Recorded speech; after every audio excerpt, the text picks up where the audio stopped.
Hi all, welcome to crunch the numbers. Zoho ഇൻവെൻട്രീൻ്റെ ഒരു overview സെഷനിൽ ഞാൻ പറഞ്ഞിരുന്നു ആമസോൺ, ഷോപ്പിഫൈ പോലുള്ള ഓൺലൈൻ പ്ലാറ്റ്ഫോംസ് നമുക്ക് സോഹോയായിട്ട് കണക്ട് ചെയ്യാനായിട്ട് പറ്റും.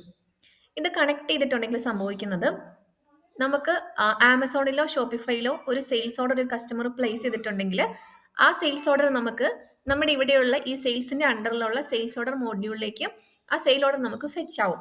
അതിനുശേഷം നമുക്കതൊരു സൈക്കിൾ ഇനേബിൾ ചെയ്തിട്ടോ അല്ലെങ്കിൽ മാനുവൽ ആയിട്ടോ ഇൻവോയ്സിലേക്ക് കൺവേർട്ട് ചെയ്യാവുന്നതാണ്. ഇങ്ങനെ നമ്മൾ കണക്ട് ചെയ്യുന്ന സമയത്ത് എന്തൊക്കെയാണ് ശ്രദ്ധിക്കേണ്ടത്, കണക്ട് ചെയ്ത് കഴിഞ്ഞിട്ടുള്ള വർക്കിംഗ് ഫ്ലോ എങ്ങനെയായിരിക്കും, ഈ കാര്യങ്ങളാണ് നമ്മൾ ഇന്ന് ഡിസ്കസ് ചെയ്യുന്നത്. കണക്ട് ചെയ്യുന്നതിന് മുന്നേ തന്നെ നമുക്ക് ഈ ഒരു സിറ്റുവേഷൻ രണ്ടായിട്ട് ഡിവൈഡ് ചെയ്യാം. ഫസ്റ്റ് വന്നിട്ട് നമ്മുടെ ബിസിനസ്സിൽ ഓൺലൈൻ സെയിൽസ് മാത്രമേ ഉള്ളൂ. നമ്മൾ ഫ്രഷ് ആയിട്ട് സോഹോ ബുക്സ് സ്റ്റാർട്ട് ചെയ്യാൻ പോവുകയാണ്. അപ്പം നമ്മൾ ഐറ്റം മാസ്റ്റർ ഒന്നും ചെയ്തിട്ടില്ല. അങ്ങനെയാണെങ്കിൽ ഞാൻ പറയുകയാണെങ്കിൽ മാനുവലായിട്ട് നമ്മൾ സോഹോയിലേക്ക് ഐറ്റംസ് ഒന്നും എൻട്രി ചെയ്യേണ്ട കാര്യമില്ല. ഷോപ്പിഫൈ കണക്ട് ചെയ്യുന്ന സമയത്ത് ഓട്ടോമാറ്റിക് ആയിട്ട് ഐറ്റംസ് ഷോപ്പിഫൈയിൽ നിന്നും സോഹോയിലേക്ക് ഫെച്ച് ആയിക്കോളും. അൺകൺഫേംഡ് ആയിട്ടായിരിക്കും. നമ്മളത് ബൾക്കായിട്ട് സെലക്ട് ചെയ്ത് കൺഫേംഡ് ആക്കി മാറ്റിയാൽ മതി. ഈ സിറ്റുവേഷൻ വരുന്നത് നമുക്ക് ഷോപ്പിഫൈയിലുള്ള പ്രൊഡക്ട്സ് മാത്രമേ നമ്മൾ സെയിൽ ചെയ്യുന്നുള്ളെങ്കിലാണ് കേട്ടോ. ഇനി അതല്ല, ഏതെങ്കിലും മാനുവൽ ആയിട്ട് നമ്മൾ സെയിൽ ചെയ്യുന്ന വേറെ പ്രൊഡക്റ്റ് ഉണ്ടെങ്കിൽ അത് നിങ്ങൾ മാനുവലായിട്ട് ആഡ് ചെയ്താൽ മതി. ഇത് നമ്മൾ ഫ്രഷ് ആയിട്ട് ബുക്ക് സ്റ്റാർട്ട് ചെയ്യുന്ന സിറ്റുവേഷൻ ആണ് കേട്ടോ. രണ്ടാമത്തെ സിറ്റുവേഷൻ എന്ന് പറയുന്നത് നമ്മൾ ഓൾറെഡി സോഹോ ഇൻവെന്ററി യൂസ് ചെയ്യുന്നുണ്ട്, നമുക്ക് പ്രൊഡക്റ്റ്സ് എല്ലാം ആഡ് ചെയ്തിട്ടുണ്ട്, അതുപോലെ നമ്മൾ ട്രാൻസാക്ഷൻസ് എല്ലാം ചെയ്തിട്ടുണ്ട്. ഇനിയാണ് നമ്മൾ എന്ത് ചെയ്യുന്നത്, ഷോപ്പിഫൈ കണക്ട് ചെയ്യുന്നത്. ഈ സിറ്റുവേഷനിൽ നമ്മൾ കെയർഫുൾ ആയിരിക്കണം.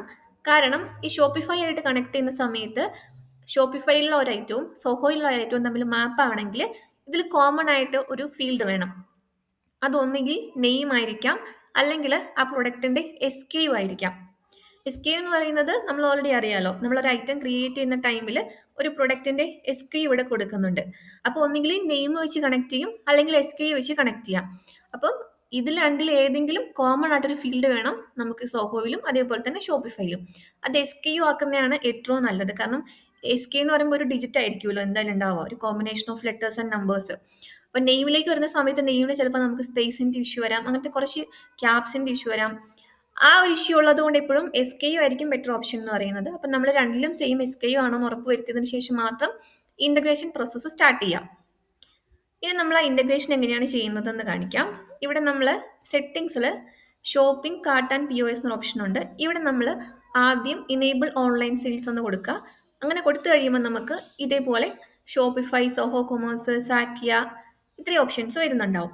ഇവിടെ നമ്മൾ ഷോപ്പിഫൈ ആയാണ് കണക്ട് ചെയ്യാൻ പോകുന്നതെങ്കിൽ സെറ്റപ്പ് നൗ എന്നുള്ളത് കൊടുക്കുന്നു. അപ്പം നമുക്ക് ഇതുപോലെ ഒരു വെബ്സൈറ്റിലേക്ക് റീഡയറക്ട് ചെയ്ത് പോകും.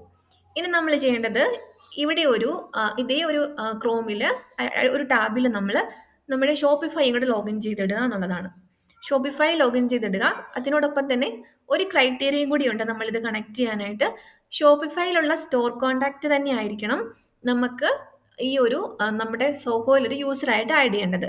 ഷോപ്പിഫൈയിലെ സ്റ്റോർ കോൺടാക്ട് മെയിൽ ID സോഹോയിലെ യൂസർ അല്ല എന്നുണ്ടെങ്കിൽ ഒരിക്കലും ഇത് കണക്ട് ആവത്തില്ല. അപ്പം നമ്മൾ ഷോപ്പിഫൈയിലെ സ്റ്റോർ കോൺടാക്ട് ആരാന്ന് നോക്കിയിട്ട് ഇവിടെ സെറ്റിംഗ്സിൽ യൂസേഴ്സിൽ വന്നിട്ട് ആ യൂസറിനെയും കൂടെ ഒന്ന് ഇൻവൈറ്റ് ചെയ്ത് ആഡ് ചെയ്യാം. അതിനുശേഷമാണ് നമ്മൾ ഇത് കണക്ട് ചെയ്യാൻ സ്റ്റാർട്ട് ചെയ്യേണ്ടത്. എന്നിട്ട് നമ്മളിവിടെ ഇൻസ്റ്റാൾ കൊടുത്തു കഴിയുമ്പോൾ ഷോപ്പിഫൈയും സോഹോയും തമ്മിൽ കണക്ട് ആവുകയാണ് ചെയ്യുന്നത്. കണക്ട് ആയി കഴിഞ്ഞിട്ടുണ്ടെങ്കിൽ നമുക്ക് ഇതുപോലെയുള്ള ഒരു സ്ക്രീൻ ആയിരിക്കും വരുന്നുണ്ടാവുക.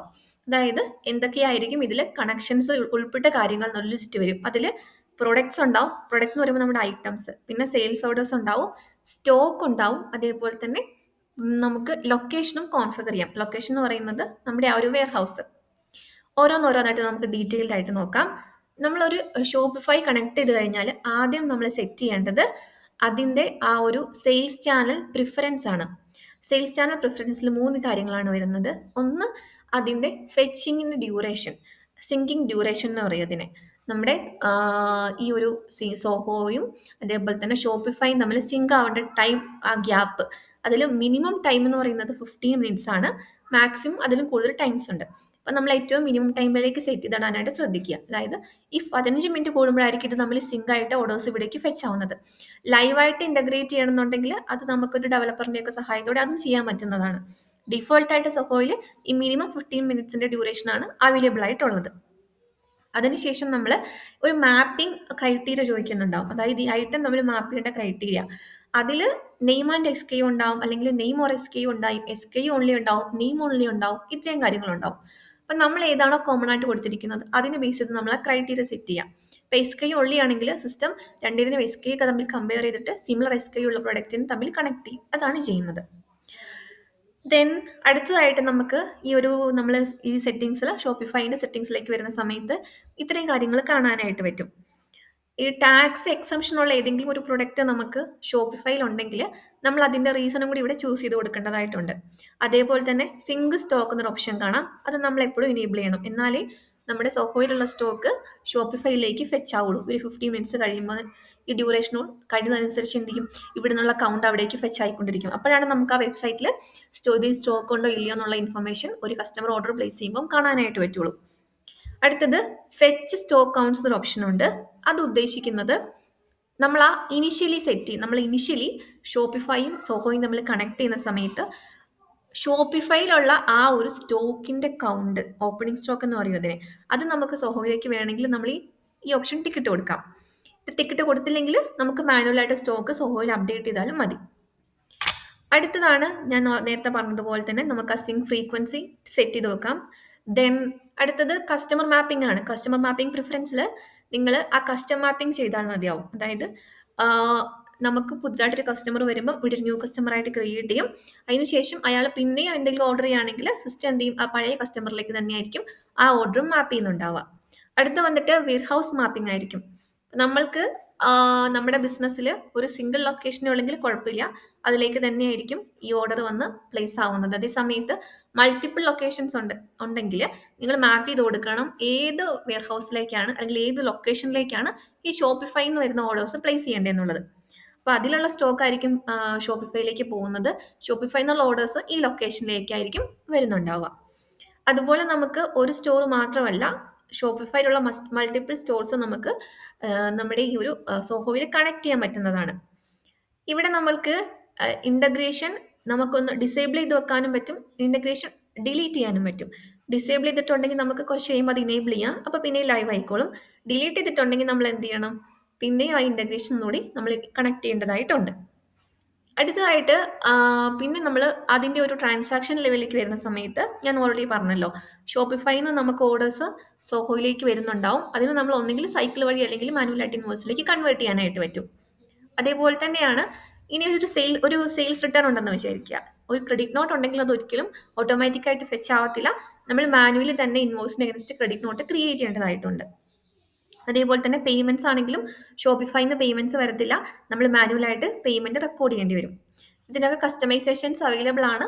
ഇത് നമുക്ക് ഏതെങ്കിലും സോഹോ പാർട്ണറെ നമ്മൾ അപ്രോച്ച് ചെയ്തിട്ടുണ്ടെങ്കിൽ അവരിതൊക്കെ കസ്റ്റമൈസ് ചെയ്ത് നമുക്ക് തരുന്നതാണ്. ഈ പേയ്മെൻറ്റ് ഓട്ടോമേഷൻ, അതേപോലെ തന്നെ ഈ ഒരു സെയിൽസ് ഓർഡർ സൈക്കിൾ ആണെങ്കിലും ഈ കാര്യങ്ങളെല്ലാം ഓട്ടോമേറ്റ് ചെയ്ത് തരുന്നതായിരിക്കും. ദെൻ അടുത്തതായിട്ട് നമ്മൾ പറയാൻ പോകുന്നത്, നമ്മൾ ഓൾറെഡി പറഞ്ഞ ഇൻവോയ്സ് നമുക്ക് ക്രിയേറ്റ് ചെയ്യാം, സെയിൽസ് ഓർഡേഴ്സ് നമുക്ക് ഓട്ടോമാറ്റിക്കായിട്ട് വരും, ക്രെഡിറ്റ് നോട്ട്സ് നമ്മൾ മാനുവലായി ക്രിയേറ്റ് ചെയ്യണം, പേയ്മെൻറ്റ്സ് മാനുവലായിട്ട് തന്നെയാണ് നമ്മൾ ചെയ്യുന്നത്.